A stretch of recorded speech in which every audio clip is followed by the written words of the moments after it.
Hey guys, this is Frank Yecker, and you're listening to Submission Radio. Hey, this is Rich Franklin. What's up, everybody? This is Chris Lieben. This is Diego Sanchez. Randy Couture. Alistair Overeem. Hi, this is Stephen Bonner. This is Don Fry. Hey, I'm Phil, Mr. Wonderful Davis. TJ Dillashaw. You're listening to Submission Radio. Submission Radio. Submission Radio. Submission Radio. You're listening to Submission Radio.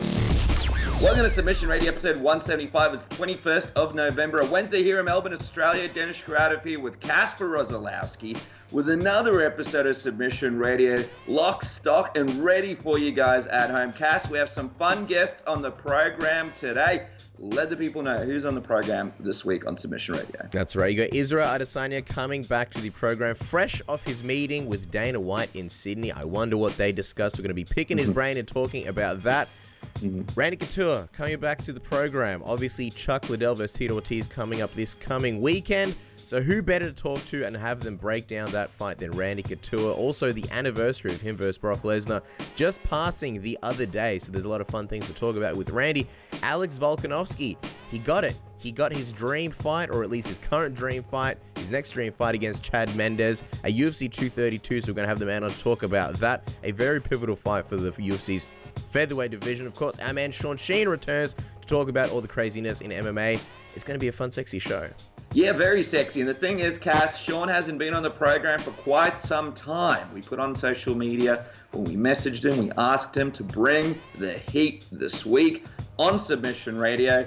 Will the heat be brought? Find out. It's later on the program this week. It's a lot of fun. Just quickly, Cass, before we get into the guests, a quick reminder to all the people out there that we are going to be covering a really fun UFC event next week in UFC Adelaide, and there's some really fun fights on the card. Yeah, that's right. A bunch of sexy fights. You got Tai Tuivasa versus Junior Dos Santos here in our own backyard. In the main event, you've got Tyson Pedro versus Shogun Rua. You got Mark Hunt having his last ever UFC fight. So legends galore on this card. There's a lot of things to be excited about. I feel like this card is flying a little bit under the radar, but it shouldn't be. We'll be bringing a bunch of sexy coverage for all the usual stuff. Obviously, the media day, the weigh-ins, the open workouts, anything that's there, trying to get as much extra content for you guys as possible. So if you haven't subscribed to the channel, now is absolutely the time to do so.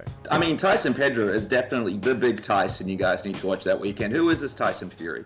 Forget about him. He's not going to be on the Submission Radio channel. Tyson Pedro is going to be, and it's going to be absolutely fascinating. Also, in a history-making moment, the first time Submission Radio speak to Shogun. After all these years, after all these moments, after all these fights, you guys will see us speak to him for the first time. And in the cast, I know you and me have spoken about interviewing them for quite some time. We have some questions for him. So check it out again. Subscribe on the YouTube channel. If you are listening on Apple, iTunes, or anything, it's Stitcher, TuneIn, Podcast One. Don't miss out on this coverage. It's going to be a lot of fun. But guys, as we get ready to begin the show, just a quick shout out to Musashi. They're actually getting us over to Adelaide. They're helping us get over there. Just fantastic products, protein bars, protein shakes, a whole bunch of stuff, a slew of delicious goodies. You're going to see us enjoying these things on the way to Adelaide, but go to musashi.com.au right now. Check it out. Check out all the products and get behind these guys. They're behind Robert Whittaker.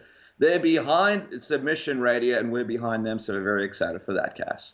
Yeah, that's right. I love a cheeky protein bar when we're on the plane or at the media day. I'm telling you, when we're running around at these events, whether it was Las Vegas or New York or Adelaide in a week, I need to keep my protein up, and it's really hard when we're doing all these media days and stuff. Food isn't readily available, so these protein bars are a massive lifesaver for me. Yeah, that's right. I'm pretty sure you went through almost a whole box in New York, so it's going to be a lot of fun.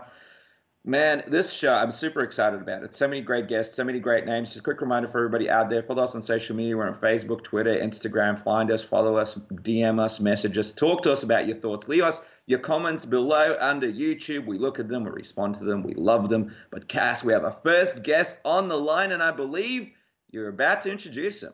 All right, guys. Our next guest is set to take on Chad Mendes at the big end-of-year card, UFC 232 in Las Vegas, currently riding a 5-fight win streak. He is Australia's own Alexander the Great Volkanovski. Alex, man, welcome back to the program. How are you today?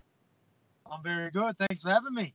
It's our pleasure, man. And you've been chasing a step up in competition for the longest time. You've certainly deserved one. How does it feel to finally have this big fight locked in and get Chad as the opponent? It's unreal. Obviously, I've been a fan of sport for a long time, and Chad Mendes has been up there for so long. To fight a name like that is just unreal. And then, knowing that he's ranked number 5 and, this is going to move me up. So, as you said, this is exactly what I want. I've been pushing for higher ranked fighters so I can push for these ranks so I can take that title.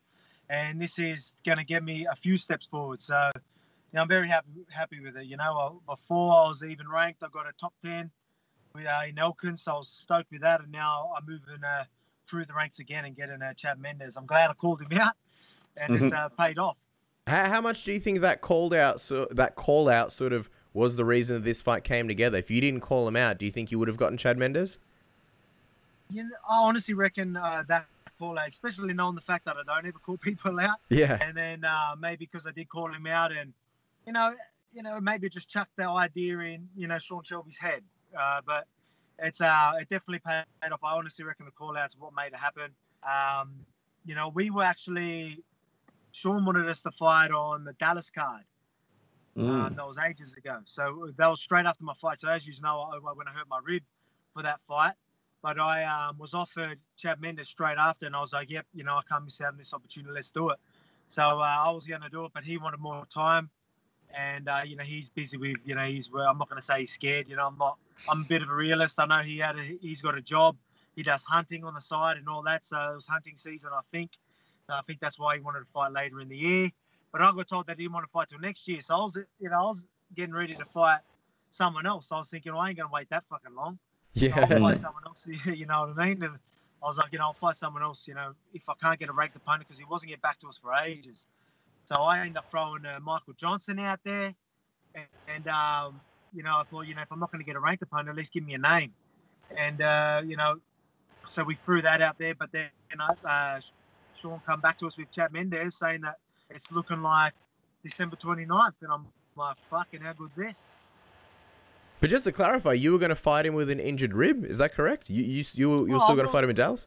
6 weeks from the fight. So I would have been back to wrestling, probably 4 weeks after my fight. So I would have had 2 weeks wrestling probably, but usually you taper off then. But, for a big fight like that, I would have eased into it a bit quicker. But, I was fit, so I would have been able to stay sharp. I just had to lay off the mats for a few weeks. I don't know if he's ever torn intercostal muscle or, bust. They weren't sure if it was a torn intercostal muscle or the rib cutlery ripping off the bone. It's usually it's the same recovery. So it's just, it wasn't that bad. I was able to still hit pads and stuff like that and still do cardio. So I would have been happy to take the fight, but this has worked out even better. So I'm laughing. Yeah, and after his win, he originally said that he wanted a top 5 opponent and that he didn't really seem that interested in your call out. Are you surprised that he actually took this fight and actually signed on the dotted line? What do you think he did it? Do you think it could be a part of the fact that he did the call out and you mentioned USADA? Do you think that kind of sort of lit a fire under him a little bit? No, I don't reckon that's what it was, but I reckon, as I said, he's not in a position to be calling the shots. I know he's a big name, but coming off the 2-year suspension, fighting a top 15 guy, he fought Miles Jury at rank number 15, I think it was. And, and then wanted, the top dogs, and fight twice a year and things like that. It's just, he's not really in a position. I don't mean this in a, I'm not disrespecting him, but I just believe he needs a fight like me, prove himself, properly, and then give him someone like Frankie Edgar or something. I know he was throwing Frankie Edgar's name out there, wanted the rematch, but, I don't know, maybe because I was saying stuff like that, maybe Sean Shelby took, maybe, that went him through one ear and he was like, oh, yeah, that makes sense.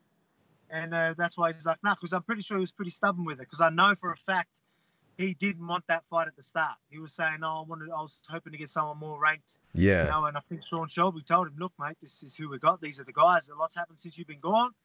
These are the guys. So, that's good. That's what we want.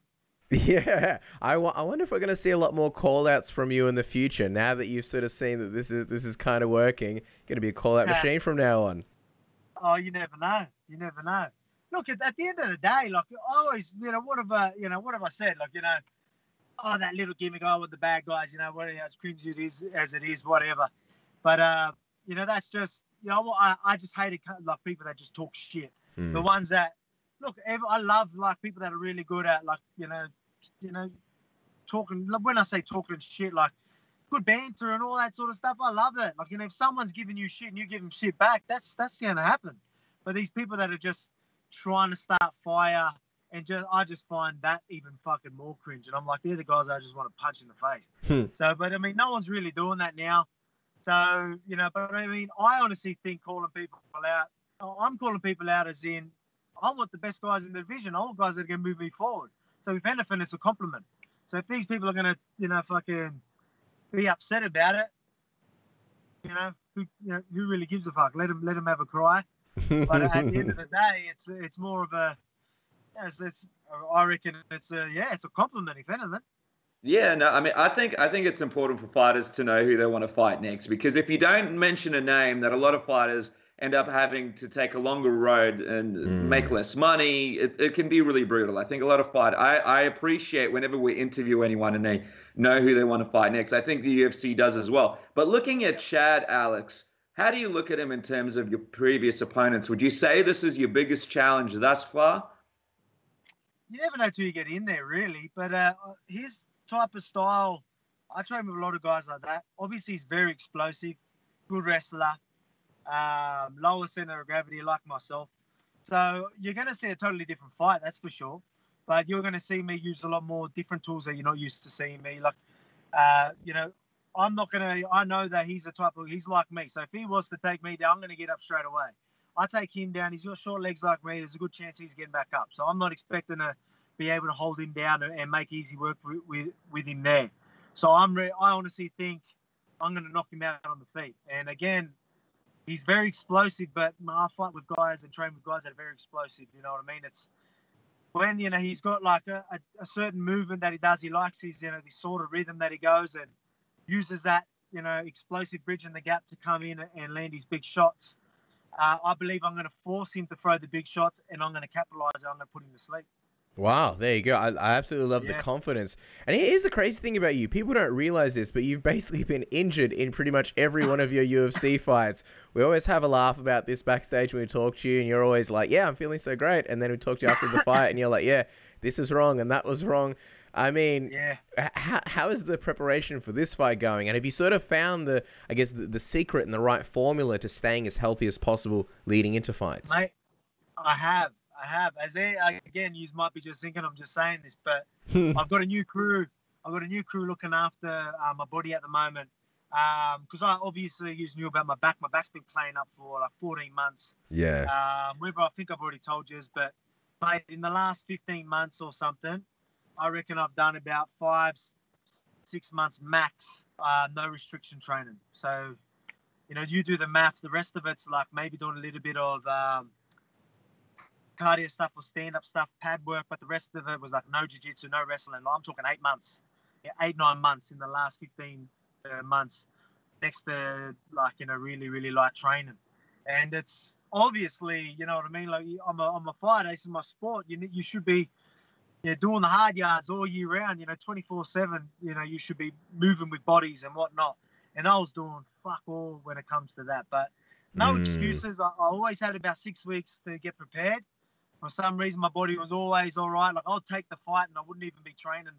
You know, again, I wouldn't even be no restrictions yet. I'd still be, I can't wrestle, can't grapple yet. In a couple of weeks, I'll be able to do that. And I have 6 weeks to prepare and get ready for the fight.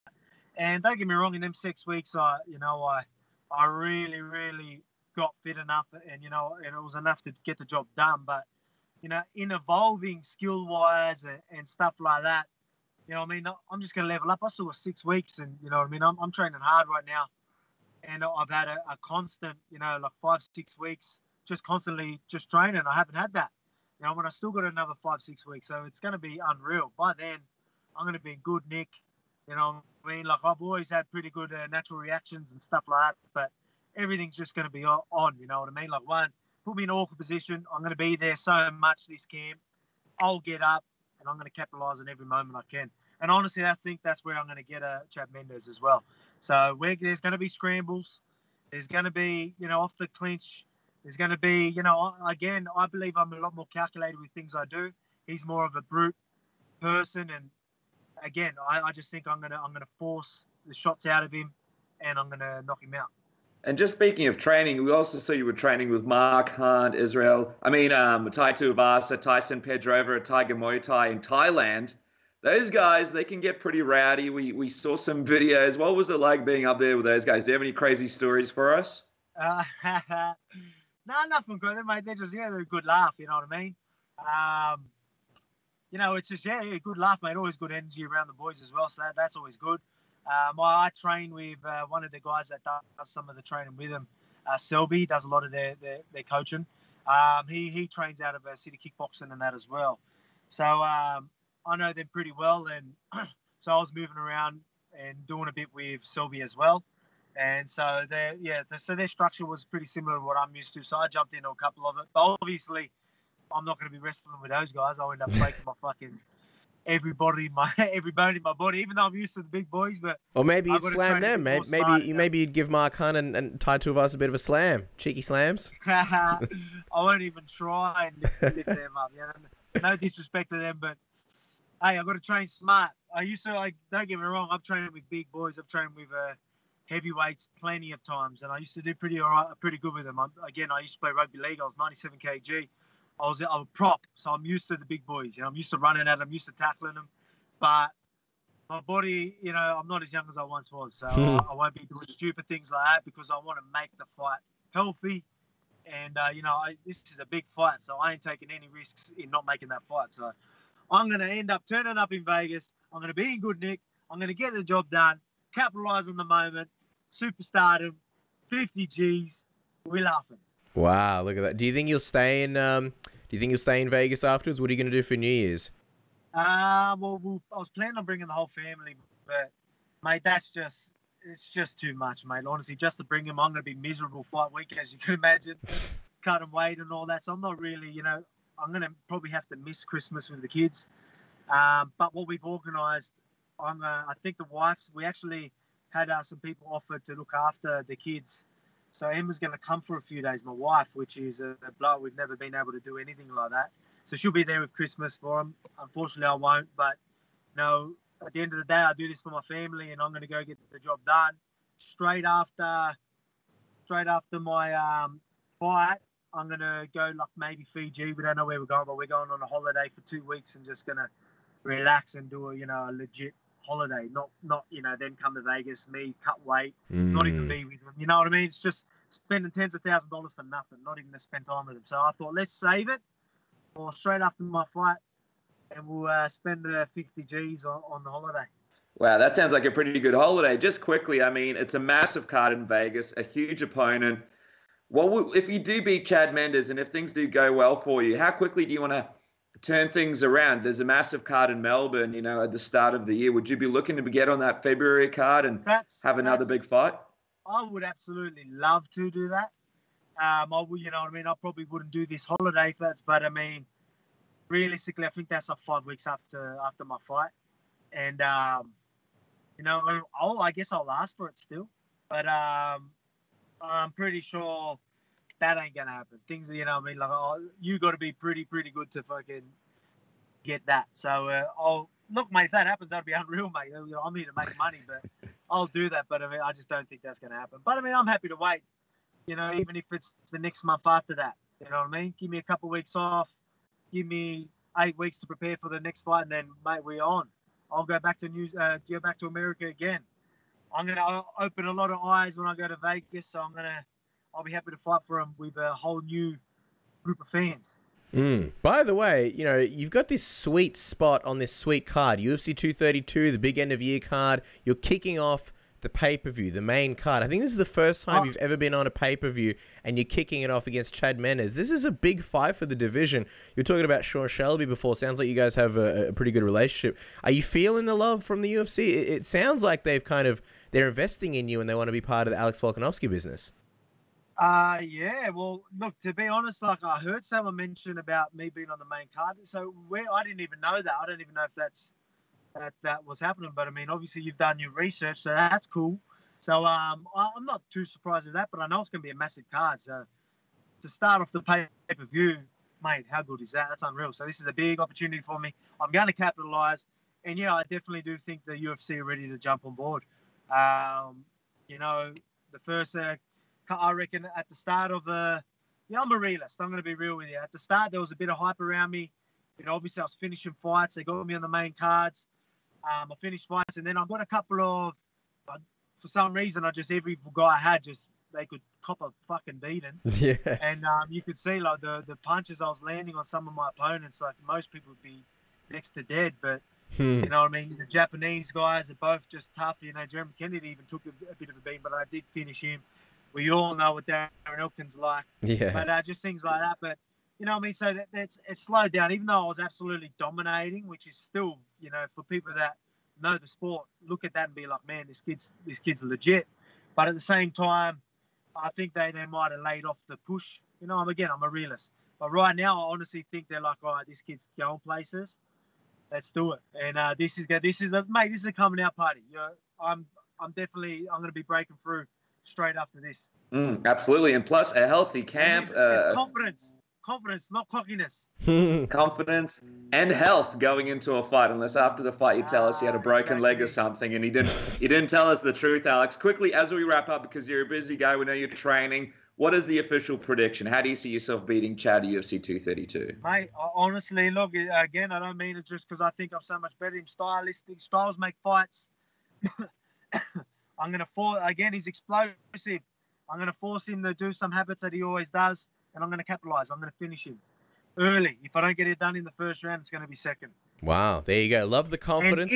And if I don't, for some reason, get it, I will break him. Well, we love it. We love the confidence. We love the energy. Even just this whole interview, Alex, I don't know. I felt this rawness about you. Dropping F-bombs left, right, and center. That's how we like it. That's how we like the interviews on Submission Radio, man. Keeping it real. Mate, go on. It's good. Sorry, mate. It's good to know that I'm allowed to swear in these things. Half the time I'm trying to be polite. I think, I might not be able to swear. But people tell me, yeah, you can swear. I'm like, oh, fucking sweet. Let him fly, man. Keep it real on Submission Radio. Don't forget to follow the man on Twitter and Instagram at Alex Volkanovski. Also, check out Alex's seminar in Adelaide on the 1st of December from 12 p.m. till 2 p.m. in Aruta BJJ. He'll be joined by Brad Riddell and Frank Hickman. So very exciting things. Go check it out. And we look forward to checking it out at UFC 232, man. Good luck, and thank you so much for your time, Alex. Thanks for having me. Good fun. And yeah, if you're down Adelaide, come in, learn some shit. Hey, this is Tony Okagui Ferguson, and you guys listen to Submission Radio. Keep tuning in, guys. Okay, guys. Our next guest coming off his big, spectacular win over Derek Brunson at UFC 230, arguably making the most noise at 185. The last Stylebender, Black Magic, a.k.a. Big Low himself, Israel Adesanya. Welcome back to Submission Radio. How are you today? What's up with those names? Why are you bringing those up? Oh, man. So, we were hoping to get a bit of a cheeky smile out of you. So, here's the thing. Talk about an incredible time capsule. Reddit has found your old YouTube channel from like 10 years ago, full of videos of you. Yeah, full of videos of you dancing. You were the dance crew. You were giving your thoughts on the New Zealand dance scene. It's amazing to look back on it. Did you know that this found its way to Reddit recently? Reddit's like the fucking underground, but for me, it's like, I can watch some of those videos. You know, you ever look at your old Bebo or like your old MySpace? And you're like, why did I dress like that? Why did I? So for me, yeah. So for me, when I look at those videos, I cherish those moments, but it's like young me. You know what I mean? Young me. Yeah. I mean, there's a lot of talent. There's still a lot of great stuff in those videos. But what age were you when you were doing those videos? When did you sort of stop updating that channel? And what was the original goal? Was that going to be sort of with the big thing, sort of people following your dance career and sort of following that kind of side of you at that age? Well, it was either being a dancer or being a fighter. And being a dancer would have been like being a dance choreographer, like for the big musicians, because I can't sing. If I could sing, they wouldn't have a job. I would have killed all of them. But I can't sing, so I was going to be like a dance choreographer or be a fighter. But at the end of the day, I can always dance for free. I can't always go around beating everyone up. So, yeah, that kind of just took its own path, I guess. Yeah, but that was fun. That was just literally within the New Zealand community, the dance community, the crump community. So, yeah, I don't know. Do they still call you that when they run into you on the streets? Yeah. Do you still like those who know it's Black Magic? So like when you call me that, I'm like, you don't. It's Styles to you, sir. Styles to you. We can't, we can't call you that. I mean, it's crazy though, because the dancing, obviously something that was such a main passion of yours for so many years. How good does it feel to sort of be able to bring that into the octagon before and after your fight? Specifically, you did it before and after the Derek Brunson fight. I don't even have to try. Like I thought I was gonna come out just smiling, cool, calm, collected for that fight. And as soon as I hit the arena, it's like I just walked into this realm, and it was just wow. Like it just hit me. Like I don't even know how to. It just hit me. I didn't know how to. I was just moving. Even like the little on the video clip itself of "Smile, Bitch." There's one bit where Bill Cosby did the look back. I didn't even know I did that. I did that by accident. And people were like, "Did he just hit the Bill Cosby look back?" I checked. I was like, "Oh, I did too." But I was just like, "I ain't going back and forth with you niggas." Like it was just natural. Yeah, I mean, I'm a guy I'm rhythmic. This is why these guys can't fuck with me, because they're ecstatic. Nah, absolutely. Well, I'll tell you what, apart from finding the YouTube channel, we were very excited to find out you and Dana White had a big meeting in Sydney last week following your big impressive win in New York. Take us inside that meeting. What was that like, meeting the big boss man sort of in Australia? Yeah, I've met him before a couple times, but sit down across from him and talk business. Yeah, it's exactly what I thought it would be. Like me and him, we're on the same page. We have an appreciation for each other's work, and excuse me, woo. Pizza. And yeah, the return. It's coffee this time. But yeah, it was good. A lot was said. It was like a 45-minute meeting, so yeah, a lot was done in that 45. A lot of stuff were moving. Let's just say moving parts. Okay, because I was going to say Dana obviously doesn't just go around taking meetings with everybody, but he seems to be taking an extra sort of, I guess, care in you and your career. Why do you think he's making that extra effort with yourself? I mean, why do you think? I've already known this about myself for so long. I always knew that I was going to be the guy. In 2015, when I slid in his DMs, I said, just give me one shot. Take me to that octagon. I'll handle the rest. Just give me one shot. So once they got a taste, like a crack had it with a bad at it, they want to move. I kind of get a feeling from Dana, and even when we were doing the post-fight press conference with him in New York and we were asking him the stuff about you, it's almost like he's kind of taking you under his wing, and you're kind of like his personal project. Does it feel like he's a bit more hands-on with you than he is with a lot of other fighters? Of course. If you have it, you have it, you know? And if you know you have it, a lot of people shy away from it because they don't want to seem like they want to be with the rest. I'm like, fuck that. I wasn't meant to conform or to be like you guys. I'm meant to stand out. So I've always stood out throughout my whole fight career, and that hasn't changed now. I still stand out like a sore thumb. And yeah, I mean, he's looking after me well. And the thing is, a lot of these guys, they can get envious because they've been in the company for so long and they're not getting this kind of treatment. They're not getting main event spots. They're not getting to pick and choose when they move. So yeah, they can sit there and envy and hate, but yeah, I choose to just keep going and motivate. It's interesting because, Dana's so busy and he's not really, it doesn't really look like he's planning on who's fighting who for this guy and that guy. He's pretty withdrawn from that. But with you, did he have like a plan when he sat down with you? Did he already have everything figured out? Like, all right, this is how I'd like you to fight next. This is how long I think it's going to take for you to get to a title. This is what we're planning once you get here. Did he have like a full plan ready for you when you guys had this meeting?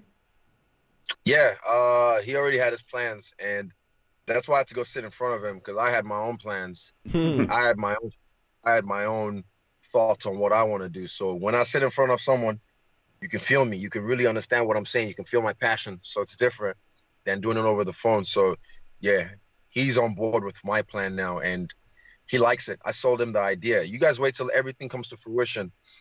If the other guy says yes, I should say when he says yes.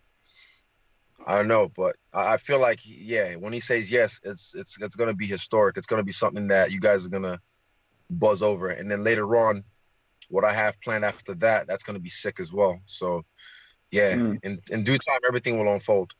Well, we've been going through every opponent, every possible choice ourselves. So we've been game planning as well, Israel. But just quickly, when you saw his plan compared to your plan, were they different? And how hard was it for you to be like, I respect your thing, but this is what I'm thinking? We had the same opponent in mind, but just he had a different plan of action. So as soon as I sold him my one, he was like, "Yep, I like that. I like it. I love it. Let's go. So it's different when I'm in front of you. Like I'm not here to just fuck around. I'm not here to just beat around the bush. I say what I say and I do what I do. So yeah, he understood, and he's a man. He's got his own plans, not just for my fight, but for the UFC and onwards as well, that you guys will find out later on. It was cool to sit alongside him in a board meeting and just watch him passionately dominate all these fucking bigwigs, all these suits. So I like a guy like that who's in the position he's in, but he's not a suit. He's not a conformist. He's a guy that's cut from a different cloth as well. So it's cool to watch. It's cool to be, and it's inspiring because you've seen him all over all these years. And people forget, without him, none of this shit would happen, you know? And he has made some mistakes in the past. He's even admitted it. You know, he even admitted it at the board meeting. He's made some mistakes, but you have to learn from them. And yeah, it's like, I'm still, he could have sold out. He could have like, fuck it. I'm going to sell, cash in when IMG bought the UFC. But he loved it. So it's cool to like see him still going strong, still making money, still doing big things for the sport. So yeah, I mean, sitting in that meeting like a fly on the wall, listening in, and just like, it inspired me and made me realize like, fuck yeah, there's a whole lot of money to be made. There's a whole lot of history to be made. So yeah, I want to make everything. Yeah, well, I remember hearing you saying after the Tavares fight, you guys chatted, and he said, hey, you want to make some crazy money? So it seems like that conversation sort of continued from there. I was going to say, when we were in New York at UFC 230, you were speaking after the fight, and it looked like you were going to take some time off. It seems like that's not the case. Maybe you're not going to go on your European holiday. I don't know if you're going to go to your friend's wedding in Ireland, but you're looking to come back a little bit sooner. When exactly did you decide that? Was it in this meeting, or was it a little bit earlier based on sort of how your knee's feeling? It was before the meeting. It was before the meeting because sometimes you have to just like pull back. Is this thing, you can't see the forest for the trees. Sometimes if you're too set on an idea, and my idea was like, fuck yeah, 4 fights this year, smoked everyone. I'm on a streak. I deserve this holiday. I can do whatever I want, and I just had to pull back a bit and realize like, look, you're only here for a short time, and I had a dream that kind of like changed my mind on this fight and this plan. So. Yeah, I'm going to put the Europe trip on the back burner. I'm still going to go to my friend's wedding, and I'm just going to put the whole Europe trip on the back burner until after the fight. Then I'm going to do that. But, yeah, right now, right now this is more important pretty much. Well, let me ask you something. We know it's all in secret, but just roughly, what was the premises of the dream without sort of revealing names? Can you sort of share that with us? No. Oh, okay. Let me ask you this then. The knee, you mentioned that it's sort of feeling a little bit better and you're going to be avoiding surgery. Take us into it a little bit. Factor. I'm fine. I hit him with the same knee that was fucked. The knee I was fucking limping on 5 weeks prior. I hit him with the same knee and broke his face.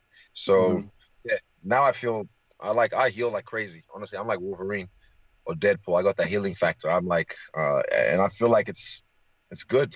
Just got a little scab on it right now. That's about it. A little boo-boo. But gravy. I was going to say, how likely do you think it might be that you end up on this Melbourne card, UFC 234? I think that's what a lot of people are hoping, that you're co-main eventing there. Hopefully. We'll see. I mean, there's also the ESPN card coming up. There's also the end of the year card coming up. You see, I'm still training. I don't fuck around. End of the year, 232. You think you might be on that one potentially? There's Adelaide in 2 weeks. I mean... You might guess. I've been fighting for so long. That's easy shit to me. Like I'm used to this. I can fight 3 weekends in a row, like it's nothing. Honestly, I'm not just saying that. I've done it before. So, yeah, stay tuned. You guys will find out eventually. You'll find out soon enough. You just heard it here first, folks. Israel Adesanya versus Anderson Silva in Adelaide in a week. No, I'm just kidding. Let's just quickly talk about you spoke to the New Zealand Herald and you mentioned how you're not really interested in being a backup for that title fight. Can you sort of take us into that a little bit? What was behind your motivation there? Because I know you mentioned a while ago to us that it's something that you might actually be interested in. What made you change your mind? Not that I'm not interested in it. I just feel like there's no. What's the point? Like, I don't know. If I'm a backup, sure, make me a backup, but I don't want to. I have a different plan. My plan just feels like being a backup would not jeopardize it. Just, yeah, I'd rather not. I have a different plan. Let's just put it that way. Eventually, you guys will find out soon enough. I feel like I'm just sort of prodding here, so just let me know if I'm being too annoying. But if something did happen in this title fight and you got that opportunity, would you still consider taking it and doing that title fight and sort of missing out on some of these plans that you'll be announcing soon? I'll think about it when that time comes. But right now, the fight's still on. I think it's UFC 234. What's his name? Kelvin versus Bobby Knuckles. So that fight's still on. If something happens, then maybe I'll think about it. I didn't say I'll do it. I'll think about it. But right now, I'm sticking to my guns. I'm sticking to my plan. If you were sort of looking at some of the, I guess, the top options, you got guys like Romero, guys like Rockhold, guys like Jacare, guys like Anderson Silva. I mean, I'm just going to throw it out there. My prediction is it's going to be you versus Rockhold in the co-main event, just based off some of the things you've said in the past and I guess what I gauge from your excitement. But if you had to sort of break down each of their styles, Rockhold, Jacare, and Romero, who would you say is your toughest test out of those guys? My toughest test out of all three of them? Yeah. Me. I'm my toughest test. I'm my biggest critic. Like, those guys, I'll take care of all of them in time. I just have to grab the belt first, and they can all line up, and I'll smash them one by one. I don't know if you watched Jacare's post-fight press conference in New York, but what did you make of him being so adamant that he's the next person to get the title shot? I even brought up the fact that he might be fighting you, and he wouldn't even entertain the idea of how that matchup would go. No, 11:45. 11:45. Okay, cool. Yeah. Okay. Yeah. Yeah. He says, he beat Brunson twice. Well, fuck, he got knocked out by both guys, Kelvin and what's his name, Bobby Knuckles. So yeah, that's my counter argument for that. So. Yeah.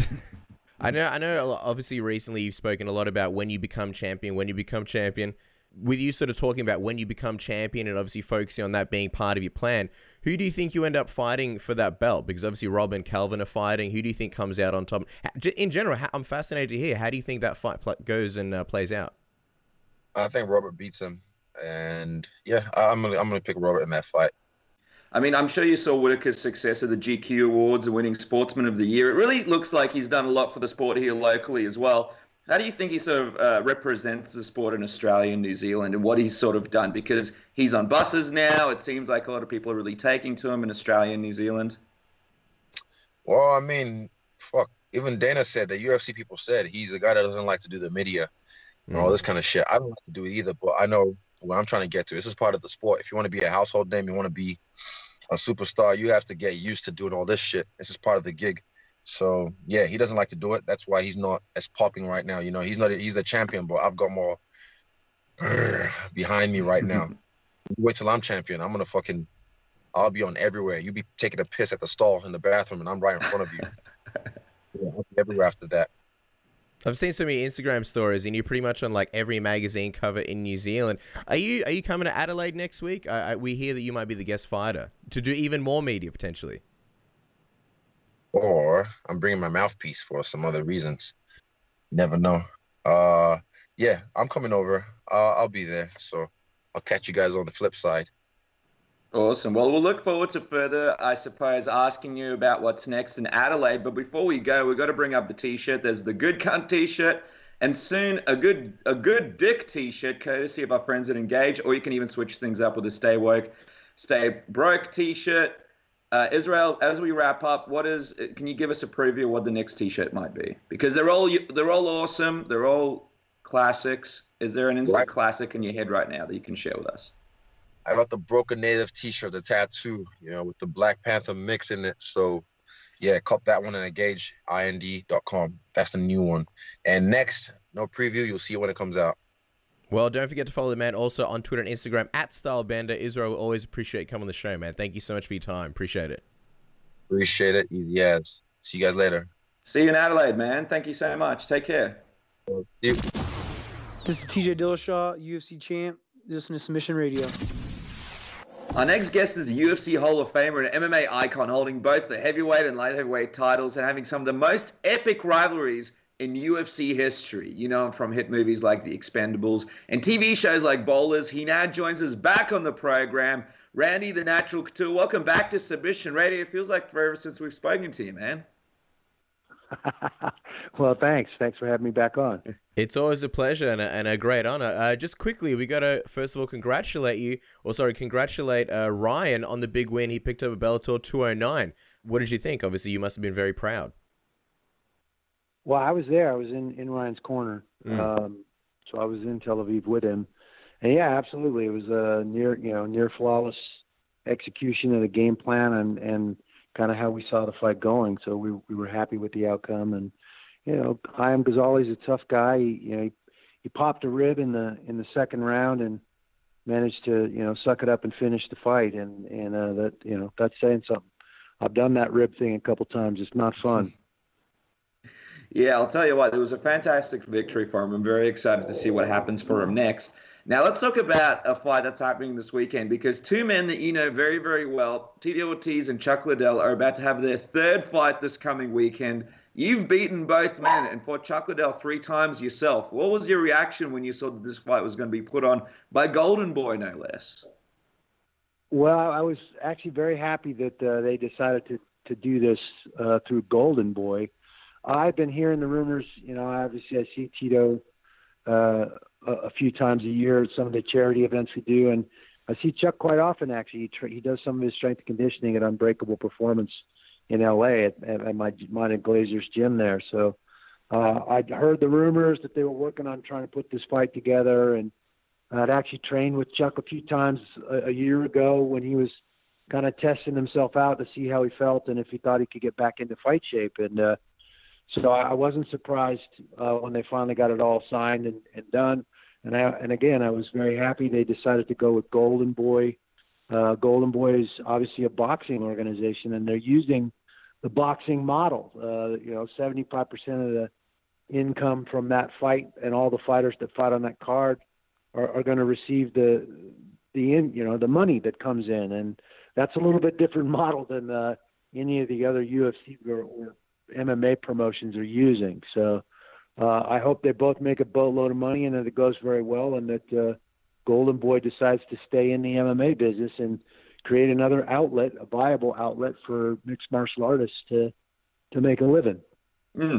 Absolutely. It's going to be a great opportunity for that to sort of go forward in history. You mentioned that Chuck worked with you to figure out whether or not, to make a comeback. I'm just wondering, what was that like? What did you guys go through, and what kind of stuff did you sort of work on together to figure out that, yes, he's ready to make a comeback?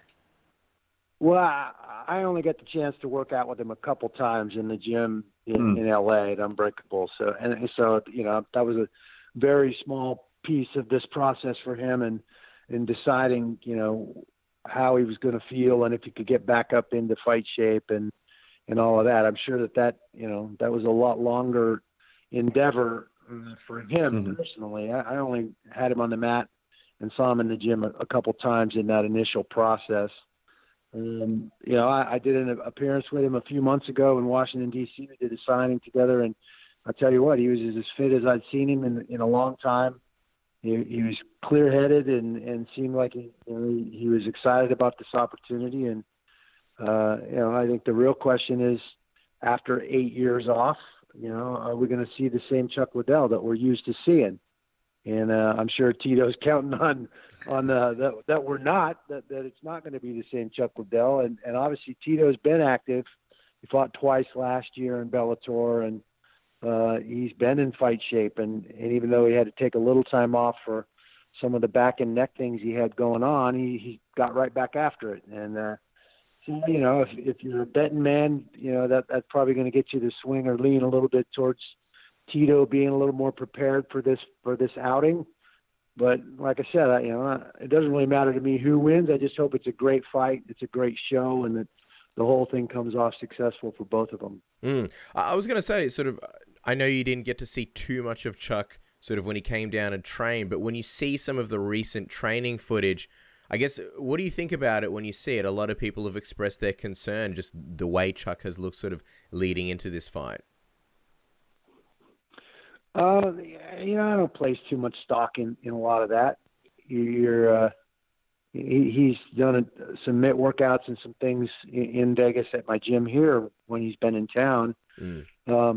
Everybody wants to scrutinize and talk, and it's still all training. It's still all leading up to fight night. And, if he gets the taper right and gives his body some time to recover walking in there, I don't think the weight's going to be an issue for him. Then he could have a very good night. There are a lot of questions.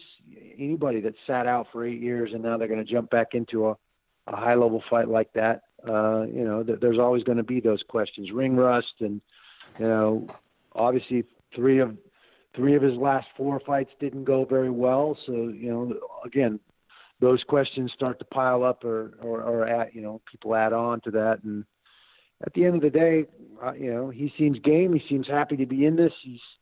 He's motivated, working hard, and it's going to be an interesting night.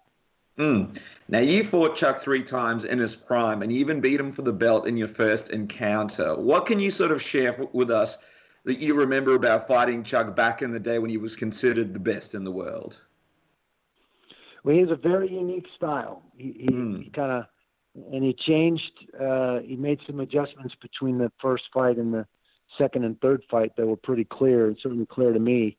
He kind of had this style where he would just plant his feet in the center of the cage. He kept his hands fairly low and basically kind of dare you to come in and see if he could get past those long levers and that timing that he had to land that big shot. Obviously that didn't work out for him the first time we fought, and he made a significant adjustment the second and third time we fought. He was on his bike. He moved his feet a lot more, kind of tried to force me to chase him and make it much harder to get a beat on him, to either tie him up and take him down or to hit him. And so it'll be interesting to see, how he approaches Tito, considering he's already beaten Tito twice. And the style that he used to beat Tito was to, again, plant his feet, kind of use that long pawing jab to measure you and find a way to land that nice straight right hand. And that was successful the first and second time Tito fought. It'll be interesting, if that's his tact and how he sees this fight going this time around. Reading Chuck's book, obviously a lot of great stories there, and it's not really a secret that Chuck was a guy that sort of would burn the candle at both ends. Just going back, a few years, do you have any, hilarious Chuck stories from his peak party days that you remember, Randy? I was never really involved in all of that. I think there were other guys that were closer to Chuck and maybe hung out with Chuck more that saw some of that stuff firsthand. I'd heard the rumors and stuff like that, but I was never party to any of that. Obviously, the other man that you know very well in this equation is Tito. You mentioned that you do charity work with him, but if you take us back when you guys were doing your fights and having your feuds, what was it like being around him? Because he had quite, I suppose, the character, and he was quite sort of, he was a very outspoken sort of out there guy in his prime in the UFC. Yeah, absolutely. I think, anybody that signed a contract to fight Tito knew what they were in for. He was going to play that psychological battle of words and try and get people to be emotional and kind of anger them to the point where they would not thinking about tactical and technical ways to beat him. And, in my mind, going into that fight, it really boiled down to wrestling. As I analyzed Tito's style, most of the guys he beat, he was able to take down and plant them on the bottom and work them over pretty good. So for me, it was about a function of, never conceding that takedown, making it all about the wrestling and being the guy that secured that top position rather than operate from underneath Tito. I think if he's smart and game planning, he needs to come out and find a way to get a hold of Chuck and put Chuck on the ground and make Chuck fight off of his back.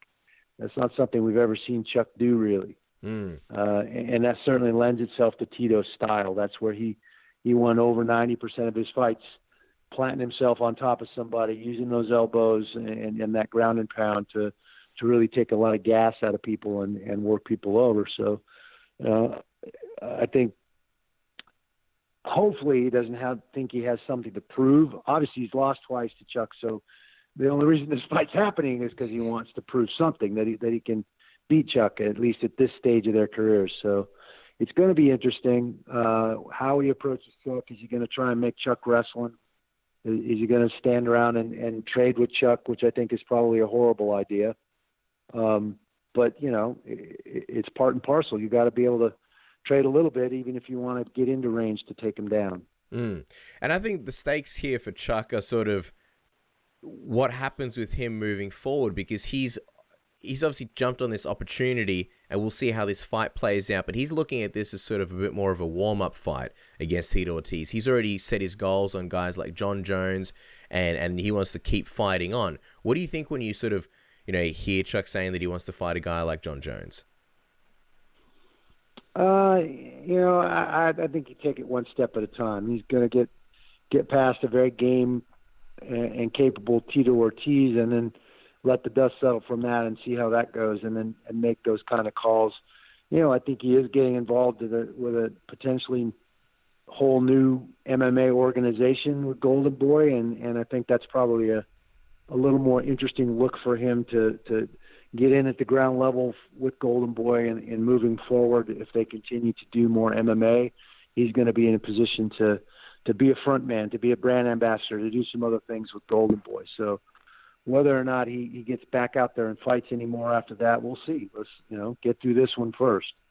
I think it's interesting sort of seeing Oscar De La Hoya dipping his toes into the MMA game, and I think how this pay-per-view does will sort of reflect on, how, I guess, successful he's been, and it may or may not be sort of a realization for him on how MMA, is quite different from boxing. But one of the big things that he's touted this whole time is that Chuck and Tito will make the most money they've ever made in their entire careers, essentially more than the UFC. Do you think it's possible that happens with this fight? Yes, I absolutely think it's possible. And, if the pay-per-view numbers are good, these guys are still both marquee names. The fighters they put on the undercard are really good as well. So it's going to be a great card and a great night of fights. And, hopefully they put some marketing dollars behind it, and people recognize and realize it's happening and tune in and spring for the pay-per-view, and everybody wins. I mean, it's a very exciting time in the sport. It's great for people outside of the UFC to see there's an opportunity to make money and get a good cut of the percentages if the pay-per-view buys are high. When you see all this, when you see Chuck and Tito back in there, when you see them going through the media week, and when you see them with this new deal with Golden Boy and sort of making this kind of history, does it kind of make you wish you were still sort of a part of the game, just at least to be a part of some of these new experiences? No, I don't have the itch, if that's what you're asking. I have been part of commentating with the PFL in their inaugural season. That's been a lot of fun to watch, and the fighters have really gotten after it in that organization and made it really exciting. I'm looking forward to seeing what the roster looks like for the group of fighters in those weight classes going into the second season. We got the season finale coming up on New Year's Eve, and there'll be 6 new millionaires walk out of Madison Square Garden that night, which is pretty remarkable. So that's been fun. I've been enjoying being involved with that. Obviously, we still have Extreme Couture and a great team of fighters with my son and Eric Nixick and Dennis Davis kind of running the show there, and just an amazing group of young men and women, all aspiring to continue to compete. So I'm still connected to the sport. I have no illusions at 55 years old that I want to step back in there and grind out another camp and try and compete again. I'm enjoying acting and all the other stuff I've got going on.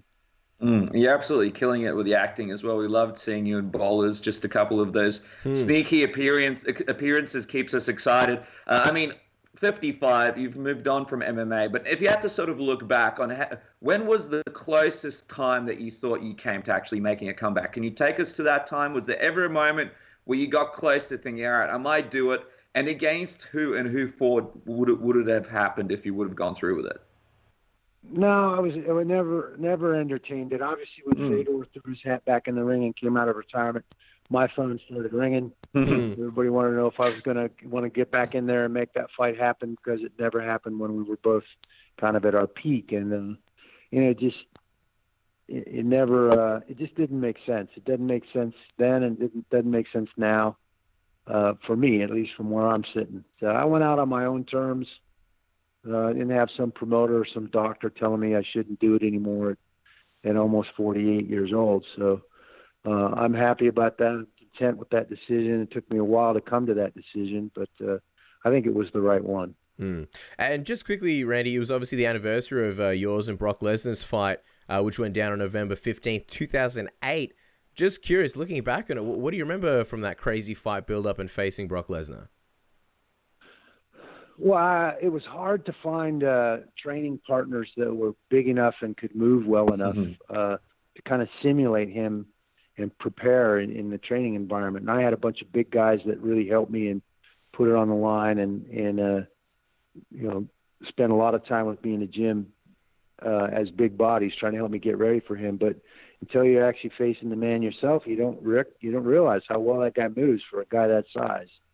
I felt like I was executing the game plan and doing everything I prepared to do, and things were going pretty well. And it's fighting. I got caught with a pretty good one. He's a lot longer than he looks, and that's just the way it goes sometimes.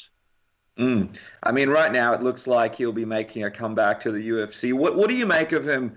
Sort of, a lot of fighters aren't happy that he's sort of jumping the queue, coming back and fighting DC for the title possibly at the start of next year. What do you make of him coming back and doing that? Well, they want to tout their USADA and all their strict rules for drug testing, but somehow this guy managed to get through and still managed to fail a test but still compete, which makes you question what's going on. Obviously, the rankings and all of that stuff, they manipulate that however they want anyway. Whatever makes business sense to them is all that really matters. They don't care about the fighters. They don't care about those rankings. Lots of guys have jumped queue. It's certainly not based on merit. So that's nothing new. I'm not surprised. He's a huge draw. I mean, at the end of the day, that's the business of it. It's about selling pay-per-views. Certainly, DC is the champ and rightly so. And put him in there with a guy like DC, and that's going to draw huge pay-per-view numbers. So that's what it boils down to for them.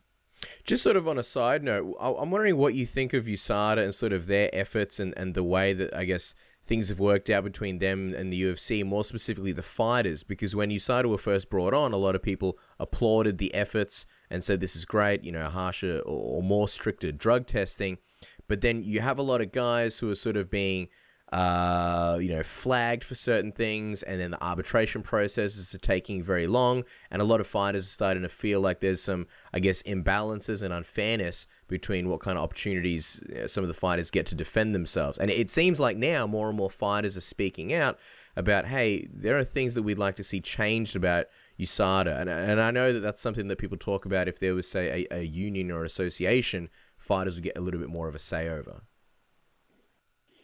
Well, we certainly weren't sitting at the table when those decisions were made to even bring USADA in. And make no mistake about it, that's a business. That's a business relationship between USADA and the UFC. So those things, I see why the fighters feel that way. Disclosures and people that failed tests, and when that was made public, and all those things play into that whole equation. And I've been under the scrutiny of USADA when I was wrestling for the national team. You get a letter or you get somebody knocking at your door, and you're gonna provide a sample, or it's an admission of guilt right there on the spot. So I know how they operate, and I think unfortunately, since the 1960s, certainly at the Olympic levels, there's always going to be guys that try and cheat, to try and find a shortcut. And that's why organizations like USADA exist. So, it is what it is. It's kind of a necessary evil, if you will. But, I think most of the athletic commissions do a pretty dang good job of implementing their testing protocol and doing everything that they do. I don't really see any loopholes there. So USADA kind of takes all that to a whole new level. I know some of those guys show up at the gym to test some of the fighters that fight for the UFC that train out of the gym. I've seen them in there. So, I mean, it is what it is. They certainly take it to a whole new level, and, reporting we go on vacation or anything. I mean, it just seems really, really controlling and invasive. But sometimes it's what has to happen. And Randy, we really appreciate your time. We'll let you go in just a moment, but we have to get a quick update from you on what the latest news is on the Ali Act. We haven't heard anything about it in a little bit. Can you shed some light on what's happening there and what's sort of coming up for people to look out for? Well, we were doing really, really well with the Energy Commerce Committee and Mark Wayne Mullins and Joe Kennedy. We're spearheading our sponsorship, and we had over 60 signatures in support of amending the act and getting ready to head to a vote. The lobbying group that the UFC has hired and spent significant money on working against us convinced the chairman of that committee that it should be moved to an education committee, which didn't really make any sense. Makes you question what kind of background politics and things were going on there, but they moved H.R. 44, which is the amendment to the Ali Act, to a different committee. So we basically had to start all over again. Now with the midterm elections, new committee chairs being assigned by the Democrats who control Congress right now, that potentially puts us back in the Energy Commerce Committee, so we can pick up where we kind of got stalled, and there'll be a new chair there. Basically, just kind of have to get back to door knocking and take the signatures and the 60-some supporters that we have, and try and get this pushed to a vote in the Energy and Commerce Committee, which is where it should be. That's where the original Ali Act was passed, and so I'm not sure how or who or why they convinced somebody that it needs to be moved, but that's what they did. Well, I guess the battle continues. And just quickly, lastly, as we let you go, Randy, what's the latest on Expendables 4? We read that you were supposed to start shooting in August. What is the latest, and do you know when you guys will have the full cast yet? Still waiting on the script, and I know that Sly is writing the script, so I'm excited to see what he comes up with. I know that between Escape Plan 2 and 3, Creed 2, and then Rambo, they've just kind of pushed Expendables 4 out a little further, I think, because Sly's been so busy.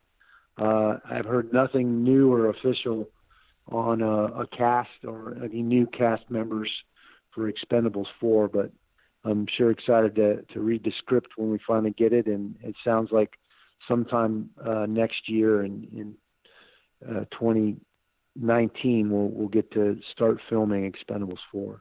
Well, there you go, guys. We're excited to check that out. Make sure to follow Randy on Twitter at Randy_Couture, and of course on Instagram at XCNatch, NATCH, The Natural, of course. Randy, always a huge honor and a privilege for us to have you on this program. Thank you so much for your time. Appreciate it. Yeah, man. Thank you, guys. Have a great day. This is Chael Sonnen, and you are listening to Submission Radio.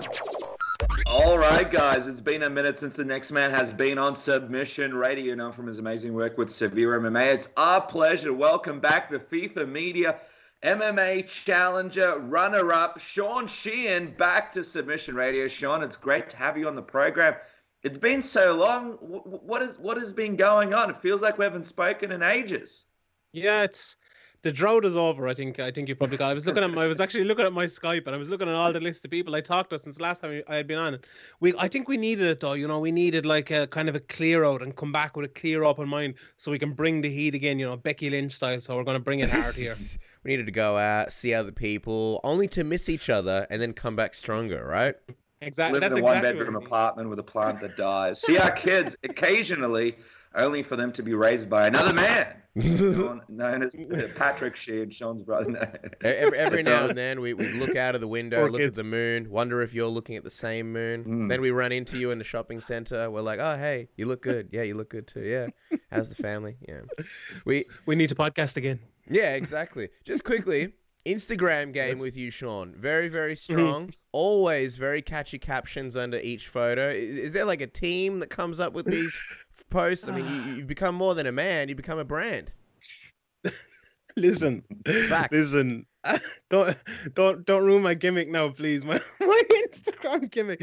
Listen, I have kind of I have a bit of a Becky Lynch gimmick going on Instagram, and I have to kind of keep it going. You know, it's my Instagram is just like a piss take of everyone else's Instagram, really, because I didn't really care about Instagram, and I'm always cooking food and stuff, so I throw that up. But then I decided to like take stupid pictures of myself, just like looking like this, and put them like living my best life and shit under them, which is I absolutely hate Instagram. It's the worst app in the world, and I just try to take the piss out of it as much as possible. So if you like that, go over and follow me on Instagram, Shanchi and VA. I don't really have that many followers. Some of these pictures they're actually taken of you. It's like it's not just selfies. It's like you have a professional photographer just following you around.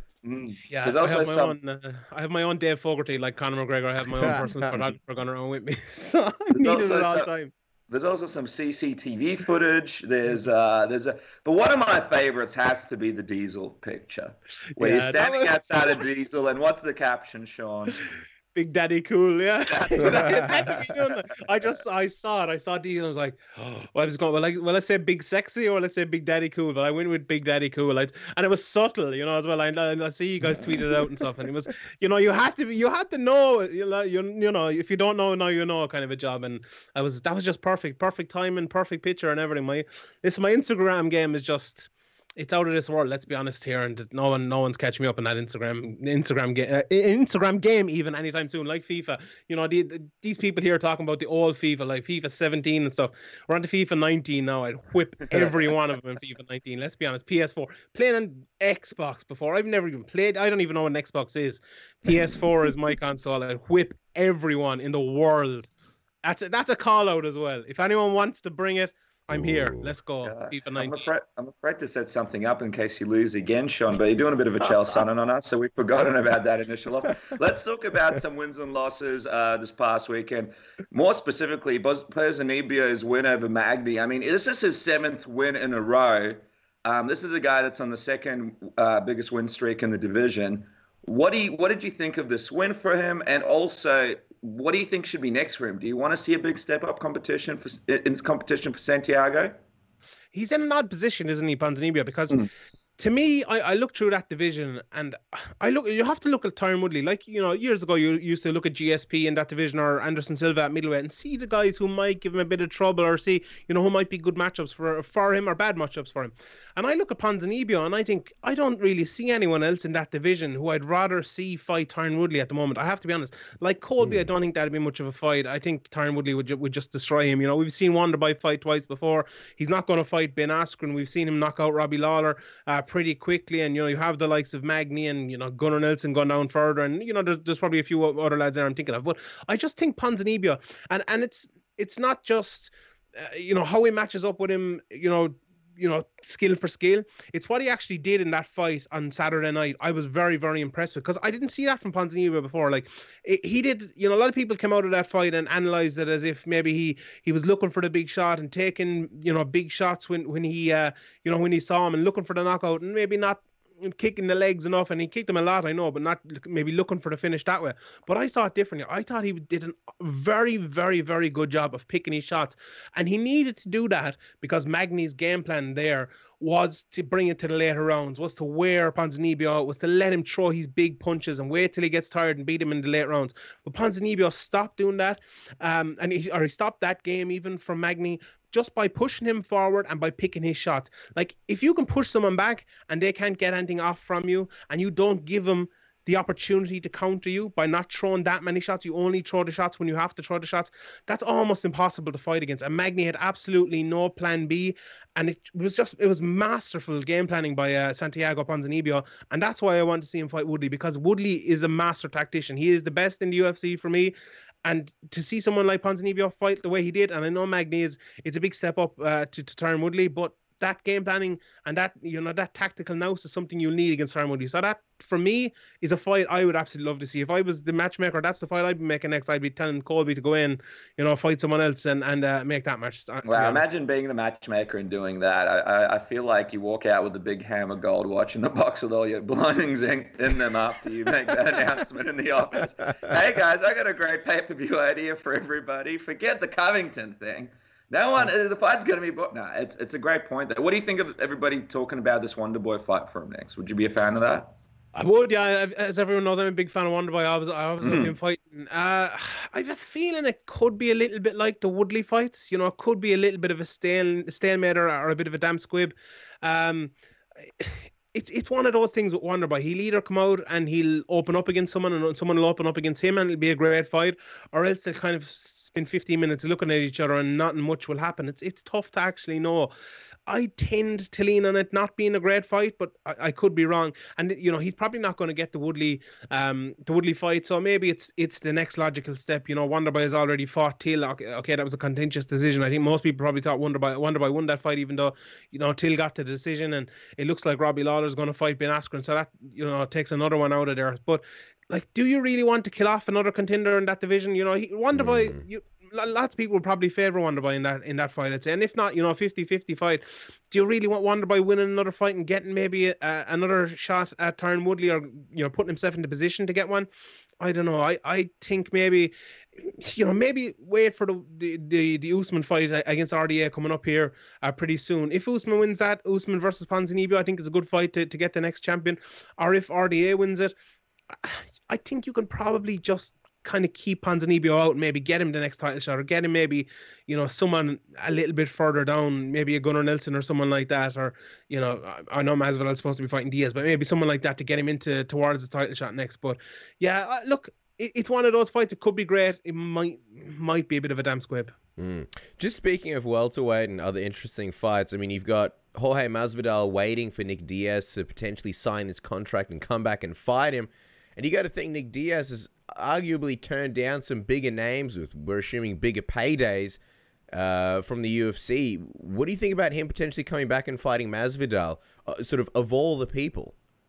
I think it'd be a good fight, just as a fight itself. Two kind of guys who will box, and it'll probably be 15 minutes and go to decision. I'd probably favour Masvidal at this stage, but you never know with Nick Diaz. Is this a case of the UFC and Dana White or whoever has announced it, kind of maybe not announcing the thing, but maybe leaking it to kind of entice Nick Diaz to actually take it? Maybe they've only offered this and it's not actually happening, but you wouldn't know if, you know, I think ESPN reported, so if they are reporting it, it's probably true. And having said that, Nick Diaz and Nate Diaz, you know, as well, they could have signed on the dotted line and they still mightn't show up. You know, they still might decide 2 weeks later that they don't want this.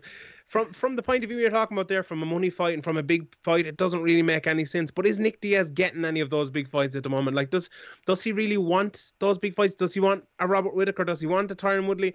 I'm not sure he actually does. What other big fight is there out there? I don't think GSP and Nick Diaz is going to happen. I don't think McGregor versus Nick Diaz is going to happen. So what else is there? Maybe this fight and he wins it. Maybe it gets him a bigger fight, but there aren't that many huge fights out there, to be honest. I always thought Robbie Lawler versus Nick Diaz was the fight to make, but they seem to be dead set on Robbie Lawler versus Ben Askren, which makes absolutely no sense to me. I always thought Wonderboy versus Ben Askren is a fight that made sense, because you have Wonderboy, who's arguably the best fighter in the world in the welterweight division. You know, he arguably beat Tyron Woodley in his last fight. He beat Rory McDonald, the Bellator champion, pretty comprehensively. So you bring Ben Askren over, and Ben Askren is a guy, you know, people want to know whether he's the best in the world or whether he's not the best in the world, and put him in there against arguably the best in the world, who doesn't have the title at the moment. So he goes in there. If he beats Wonderboy, you can put him straight into a title shot. And I know maybe he won't fight Tyron Woodley or whatever, but you can argue that he is the best welterweight in the world. I thought that fight made so much sense. The Robbie Lawler fight just doesn't. You know, Robbie Lawler has been beaten a couple of times now, getting on in age. He's been out with an injury for an awful lot. Like, Robbie Lawler's still a very good fighter and it'll still be a very good win, but there'll be a lot of very good excuses you could make too for Robbie Lawler if Ben Askren was to beat him. And that's the problem with Ben Askren. That's why it's stupid matchmaking.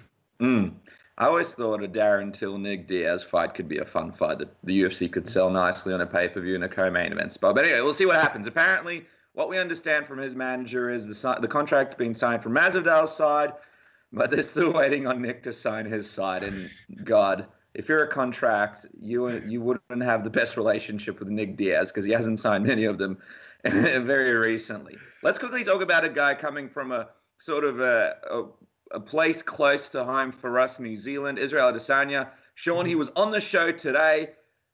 You know, we're not 100% sure who he's fighting next, but if you had to sort of choose who you'd like to see Israel fight next, it looks like he's not going to be the backup for this title match in Melbourne. Who would be your choice? I mean, there's some interesting names there. There's guys like Luke Rockhold, there's Jacare, there's Anderson Silva. Does the old Romero perhaps? Is there someone that stands out to you? I want to see him fight Anderson Silva, and I know Yes, that mightn't be the answer for a lot of people, but I just think that'd be fun as shit. Like I really do. I think it'd be fun. You know, Anderson has had his setbacks, and he's not what he used to be 100%. But where's Adesanya? You know, he beat Derek Brunson. I actually think Adesanya will. I'm not sure he'll be a champion, but he will fight for the championship. I think in the next year or 18 months. I think he's that level. I think I'd be surprised if he wasn't eventually a UFC champion. I think he's that good, really. But he isn't there yet, you know, and people, you know, need to realize this. These guys they need to build themselves towards that. And what better to build himself towards? It might seem bad on Anderson Silva putting him in there, but I think Anderson Silva is a good fight. And it'll also be not just a good matchmaking fight. I think it'll be a good fight actually inside the octagon, which kind of gets away from people at times. You know, two stand-up guys who will throw at each other. Adesanya will come out and pick his shots and throw and try to hit Anderson Silva, and that's what Anderson Silva always wants. You know, that's what a lot of guys won't do against Anderson Silva and won't give him opportunities to counter them. Adesanya will have no problem doing that, or he'll try to draw Anderson Silva out and try to counter him as well. So, you know, I think that fight makes a lot of sense. Yoel Romero, he can't make weight. I don't think he should be fighting at 185 anymore. The Luke Rockhold fight then, I think, makes a lot of sense as well, but I think that might be moving him a little bit too quickly. Luke Rockhold is a very good fighter as well. I'd pick Adesanya to win that fight as well, but I don't know. It was like the Brad Tavares fight as well. I picked Adesanya to win it, or I thought it'd be a close fight anyway, but I just thought it was a little bit too quickly. And the Brunson one was grand after that because he beat Tavares. But I think Rockhold would be a little bit too quickly again. I think Anderson Silva is the right one. Maybe if he wins that, put him up against Luke Rockhold and then put him into a title shot. And I'm sure you guys over there would love that. It'd probably sell out the stadium if it's Whittaker versus Adesanya. Oh yeah, well the boys love the clicks, so that would be amazing. I mean, what an amazing that card would be. And also, and we said this on Luke Thomas's show when we were in New York, that I think even though Anderson Silva's so far removed from his prime and from his success, I think a lot of the casual fans just have this aura about him, and they just remember the guy that was wrecking shop in the middleweight division. And so if Adesanya, Anderson Silva's Anderson Silva, I think that sends a really, really huge message. So we'll see. I have a feeling it's going to be Luke Rockhold because the UFC love to push these guys super, super fast. Yeah. But I would definitely love to have Anderson Silva here. You know, on this Melbourne card. Got to ask you, obviously, about Floyd Mayweather. While we're sort of talking about this Bermuda Triangle of figuring out fights and what's next. You know, where do you sit on Floyd Mayweather now backtracking and saying he may have this exhibition fight at Ryzen after all? I don't care. When I heard him saying this was going to be a 3-round exhibition boxing match, I was delighted because that means I don't have to cover it. So I honestly don't care. Like this is clearly just, you know, he did that thing where he went to was it Japan and talked about Ryzen just so people would know what Ryzen is. You know, he'd a good friend of mine, Philip O'Connor, works for Reuters, and he was one of the, you know, the people told about it beforehand that this was going to be happening. And I think it was Reuters and CNN and NBC or someone like that were kind of brought over to it and told about it. And there was a reason that happened, because it was for publicity.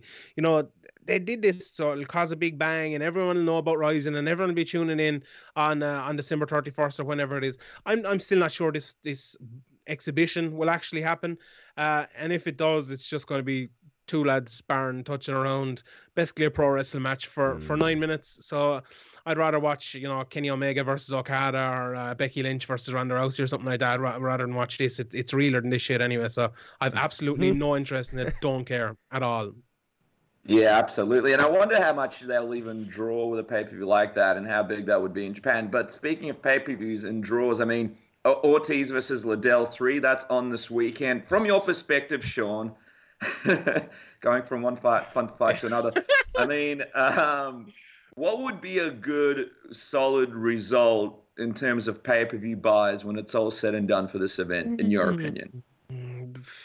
75,000. I think that'd be really, really good. If they, I think the Bellator one that they did, the first one was like, what was it, 110,000 or something like that? Or they said it was 110,000. It was actually like 90,000 or something like that.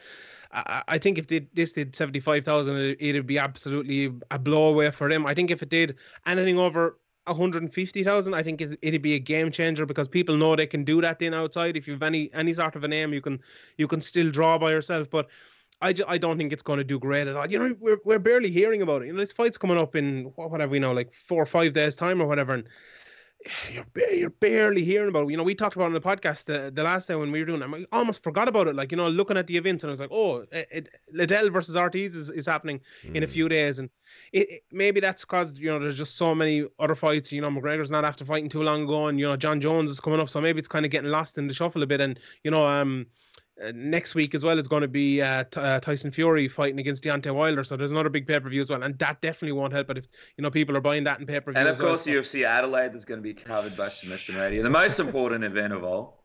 Yeah. Shogun versus Tyson Pedro. Tai Tuivasa versus JDS. And of course, Mark Hunt's final UFC fight. Catch it on the YouTube channel, Submission Radio. We genuinely forgot about that card on the podcast. Oh wow! Because I'm going to be away I'm going on holidays next week, so I'm going to be away for 2 weeks, and we genuinely forgot about it. Because there's 2 events that weekend, isn't there? That's RDA Usman as well. So yeah, there's just so much stuff coming up. But like this fight, you you will have people tuning in. Thanks for depressing us, Sean. But you will have people. For the boys. No. We have to borrow money off my mum to get home again. Look, you'll have a drinking session with John Morgan. Anyway, much for Christmas for the family this year. You think John Morgan's coming to Adelaide? No, he goes to all of them. Who's going? Mike Bond will be there. Oh, you wish. He'd be like the biggest name down there. Junkie always send someone, don't they? No, they're not coming. They didn't come to 221 in Perth. So if they're not coming to, you know, a potential title fight, I don't think they're coming down to Adelaide. Who is it? Tuivasa and JDS? That should be a good fight, actually. I like Tuivasa. He's very good. Trying to make us feel better. Who's Mark Hunt fighting? I honestly have no clue. Who's Justin Willis. It's a good fight. Yeah, sure. Hey, Shogun's on the card. It's against Tyson Pedro. Oh, yeah, that should be good. Yeah, what a great card. Adelaide, is it? Yeah, that's the capital of Western Australia, isn't it? It's a city of churches, Sean. Yeah, everybody knows that. Jesus Christ, John. Who knows? This has gone off the rails altogether, lads. But yeah, Tito Ortiz versus Chuck Liddell. That should be fun. I have a feeling though, like I have a feeling they're going to draw in the crowd like Ken Shamrock and Heist Gracie did. You know, they got a pretty good number on TV for Bellator. People know them. You know, it's what we're lacking in MMA today is people that people know, and they are people that people know. So will they buy it? Will they pay $39 or whatever it is over there? I think it's. What was I looking yesterday? It's actually on PlayStation, which is something the UFC haven't done yet. So fair play to Oscar De La Hoya for getting on PlayStation. I think it's like €10 here or something, which is pretty reasonable. So you'll have pay-per-view buys from all over the world, which I'm sure they'll count as well, which the UFC usually don't. So, you know, maybe it could do okay, but I'd be very surprised if it did over 40,000 pay-per-views. If it does 75 or over, I think it'd be a big success for him. Just quickly before we get off Liddell and Ortiz, how do you think that fight plays out? We've all seen that training footage of Chuck Liddell. We're all pretty worried about it. Do you think there's any chance Tito doesn't take him down and probably TKO him? He probably will. I've a feeling though Tito might be a bit egotistical enough to beat Chuck Liddell up in the feet. He might think like Chuck Liddell has beaten me up twice before, and Chuck Liddell's he's not what he used to be. Let's be honest. You know, Tito Ortiz beat Chael Sonnen 18 months ago or something like that. So he's still around not the top of his game, but you know he can still fight in Bellator or maybe the lower, very lower levels of the UFC or another, you know, World Series fighter or a big promotion like that. Chuck Liddell shouldn't be fighting at all. You know, he was fighting, what was it, 9 years ago since he retired, and he was getting, you know, as a friend of mine once put it, he'd get knocked out by a pillowcase, you know, and that's how bad he was at the end of it. So how much has he got? How much has he improved since then? Not very much. 9 years. What is he, like 55 years old or something? Tito Ortiz I have a feeling Tito Ortiz is just going to beat him up on the feet just to make a point of it, just because Chuck Liddell did it to him before. And I think if he takes him down, it'll be a really, really easy night. And if he stands up, it'll probably be an easy night as well, which I think Tito Ortiz probably knows. And I think he'll probably do that. I can't see this being a good night at all for Chuck Liddell. Well, quickly, before we wrap things up, Sean, Curtis Blades takes on Francis Ngannou in China. This is actually a pretty sweet fight. Alistair Overeem's on the card as well, but your thoughts on this main event? In a lot of ways, I guess if there's a big win here, that really pushes Curtis Blades right in the talks of possibly having a title shot after this whole Brock Lesnar thing clears up. But do you think he can do it? If I'm looking at it right now, there's no other pick but Curtis Blades at this point of view, or at this point of the game. And that's because we've seen Francis Ngannou's last two games, or last two fights even.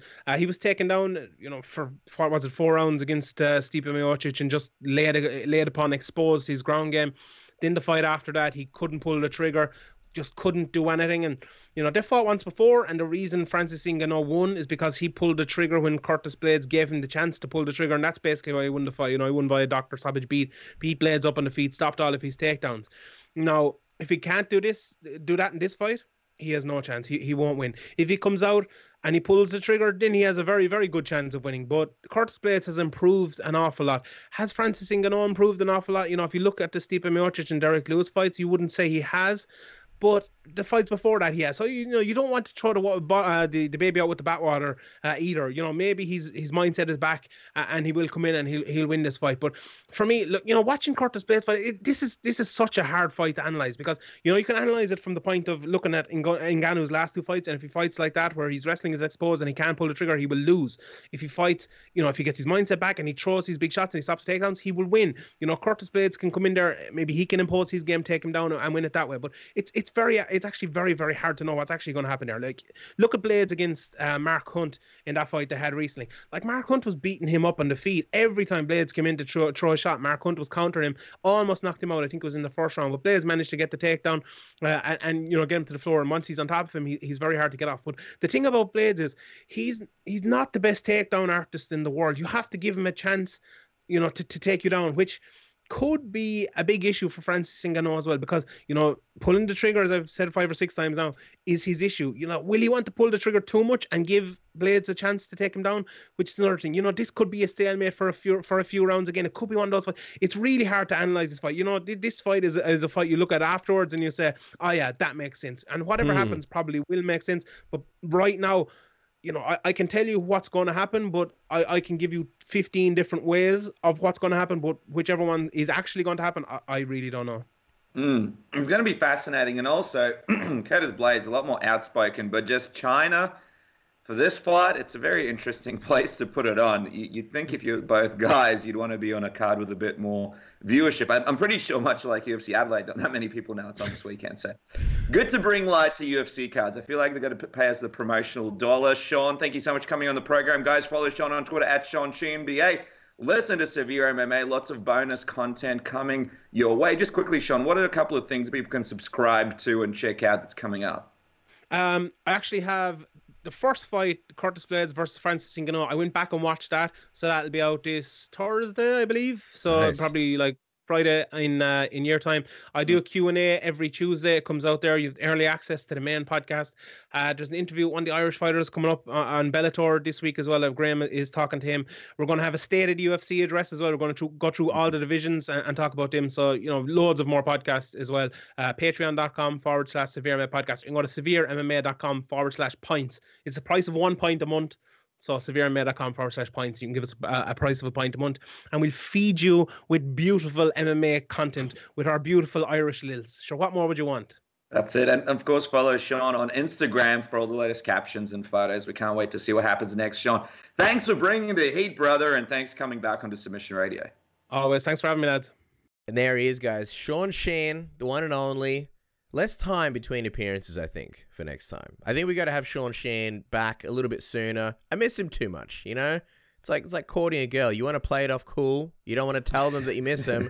But I miss the guy. And sometimes his Instagram captions and his Instagram stories, they're just not enough. There was a void here at Submission Radio, at least in my heart. So got to get Sean Sheehan back on a little bit sooner. Quickly, big thank you to all our guests this week. Alex Volkanovski, Israel Adesanya, Randy Couture, and Sean Sheehan himself. Pretty sexy show, I think, Dennis. Yeah, no, it's been a lot of fun. A big thank you to everybody who's tuned in. A big thank you to everybody who tweeted, messaged us, Facebooked us last week. We look forward to hearing from you guys this week again in the comment section below. Let us know your thoughts. If you're watching on YouTube, we love to hear your thoughts. Your thoughts are like gold to us, so put them down below. And with that, Cass, we will see everybody at UFC Adelaide. Just a quick reminder, subscribe on YouTube. There will be no show next week because we will be at UFC Adelaide. So catch all your Submission Radio goodness then. With that, guys, we'll see you in Adelaide. Have a safe week, and thanks for tuning in.